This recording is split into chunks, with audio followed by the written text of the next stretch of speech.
most famous physical therapist on the internet.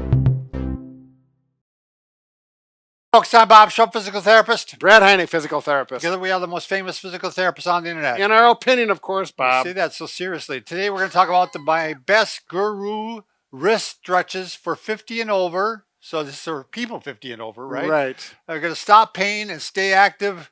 No brag, just fact. That's right. And that, if you're 50 and older, hopefully you might know who was made famous that quote. But anyways, wrist pain. Well, who was it? You got to say who it was. Walter Brennan, of course. He was a cowboy, a lot of cowboy movies, right? Yeah, a couple of them, that was big. I don't know. In my mind, you don't remember. I didn't know it. Anyways, so wrist pain, very common, people 50 and over. As we age, the wrist has 8 bones in itself, but complicated, multiple articulating joints. Right. As a matter of fact, a couple of sources I found say it's the most complicated joint in the human body, which means it has a little more sensitivity to arthritis and pain associated with it. These exercises are going to help you stay active and less painful. By the way, if you're new to our channel, please take a second to subscribe to us. We provide videos how to stay healthy, fit, pain-free, and we upload every day. Also, go to bobbrad.com and go to the giveaway section. That's always right. giving something away. This week, we're giving away a Renpho stationary bike. It's a beauty. It can hook up to your phone through Bluetooth. And you can actually see some scenery while you're biking, right? And it gives you options for different workouts, and it changes the resistance so you don't have to. It's a beaut. Yeah. All right. You can go find the same contest on Facebook at Bob and Brad. It'll be pinned to the top of the page. Go to Twitter, Instagram, or TikTok if you want a 60-second version of our program. Yeah. And what else do we have, Brad? Oh, yeah, the podcast. The Absolutely. podcast. You can't go wrong with that. And someone made fun of our cardboard sign, and they were just being friendly. But, yeah, it's been around for a few years. Yeah. We're gonna change, aren't we, someday? Eventually, someday. Okay, let's get to the wrist. So this is a pretty basic routine. It's only going to take a minute or two once you get used to it. You can follow along with. We're going to start out with, in the morning, you can do this right away. Yeah, you want to shake a little bit, you can shake. But first, just up and down. So flexion and extension, we call that in the therapy world, just to get some joints moving, get that synovial fluid, that lubrication in our inner joints. Because if you've been lying still all night long, the joints don't like that. The joints like movement. So this is a great way to warm it up in the morning. It's like you're saying hi or goodbye to someone. That's right. Yep, do about 10 of them and then do circles. Now, just start out with small ones if your wrists are sore or tight, and they'll loosen up after about 5 or 10 reps. And then make sure you go opposite direction. And while you do this, you don't have to hold your hands straight out like this. You can go like this. Yeah, you elbows can. At your side. We just do that. I don't know why we do that. I don't know why that is. In therapy, it always seems like you do that. People respond well to it. And then, so we're going to work that. And you can work it as long as you feel, but 10 repetitions or so both ways. Now, this next one you got to be careful with. We want to put the joints and the wrist into what we call end range, but not too aggressively. So we're going to start with flexion, palm going down. The other hand is going to apply the stretch. But again, push gently, just feel a stretch. Do not get into any pain. That's too much if you are. And you can roll the fingers, which stretches the muscles up here a little more, but do that with caution. We're not here to stretch things out. We're just here to warm things up. A little stretch, but not aggressive. Make sure you do both hands, of course.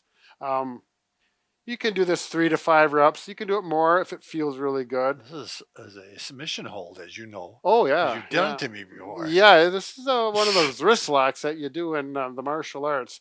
But we're not in that, Bob. We're stretching here. And then go extension. And this is important, too. So up, and you can go palm to palm, sideways like this, and just a gentle extension stretch. You can go on and off with it. If you want to go pressure or hold it for 15 seconds or so, you can. But if you hold it for any length of time and it just feels like it's getting painful, just stop. That's too long. Listen to your body for sure. As you do these more on a day-to-day basis, you'll find you'll get a little more flexible and less painful involved with it. Well, certainly stop it from getting worse. Right, exactly. All right. Now, the next one. Now, this is one that is really fun. I found it really effective. I'll do it here. I think Brad invented it. Maybe we'll find someone that else claims it. But right. But we're the first ones that we've seen. Do it, yeah. So I'm going to do my right wrist. I'm going to take my time with this so you get it right. Relax that arm. You're going to grab over the top of the back side of your wrist here gently.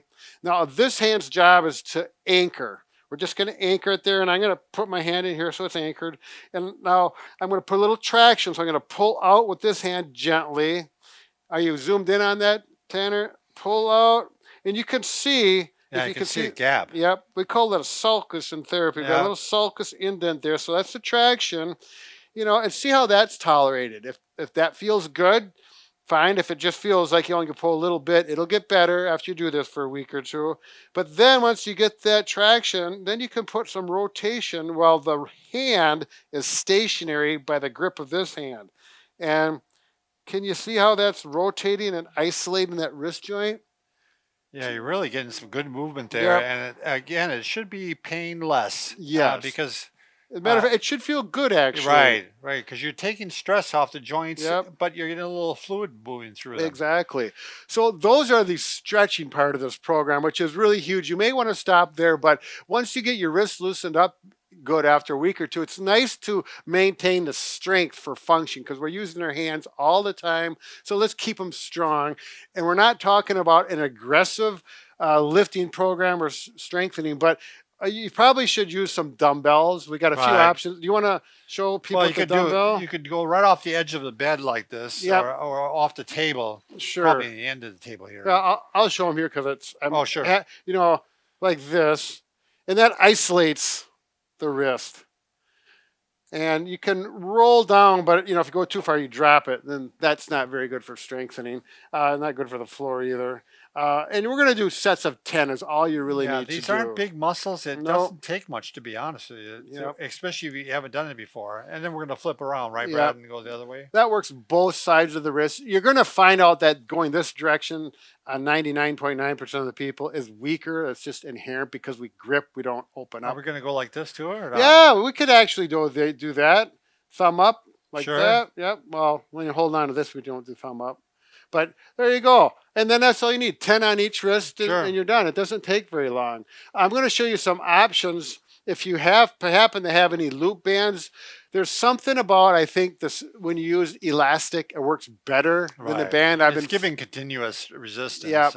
A loop band works good. You just put it over your feet like this, and you rest your forearms right on your thighs with reasonably good posture if you can, and you start going up like this. Now, you'll see that they have different color loop bands. This is red. There's a lighter color for most sets. We have a Bob and Brad set. There's a yellow one in that set. You may want to start with that. And then you can go over this way and do it the same. Now, the best thing I have found, it works really well because this is what it's specifically made for, but it does cost more. So you're welcome to use those if you want to go to the ultimate way to do it, in my opinion. I wouldn't do this if you're 50 and over and you're not too strong. No. If you're 50 and over and you're pretty active, let's say you like to go out in the shop and work or use a chainsaw or something, then this would be a really good idea. So you get strength there. But it's made to roll. It really is comfortable. It works well. And this is exactly what I do 3 days a week. It was designed by a rock climber who was an engineer. Mm-hmm. And you actually can make it less difficult. Yep. So I'm going to take 2 loops off, and I'm going to use that to go upwards because I'm not as strong this way. And it's going to work. Look at those forearms. Oh, yeah. It is a nice device. And you can see that down below as well. So you got these 3 options for strengthening. And, you could actually, instead of this, you could use a soup can. Yep. Nothing wrong with that. Bottle of water. Bottle of water, yep. Sure. So very good. I'm sure your wrists and hands are going to get loosened up, less painful, more active if you follow this program. They're going to love you. Wow, Bob, I think we can fix just about anything except for broken heart. Right, but the wrist program, that's going to help. Yeah. We didn't do very well on that one. So all right. Good luck.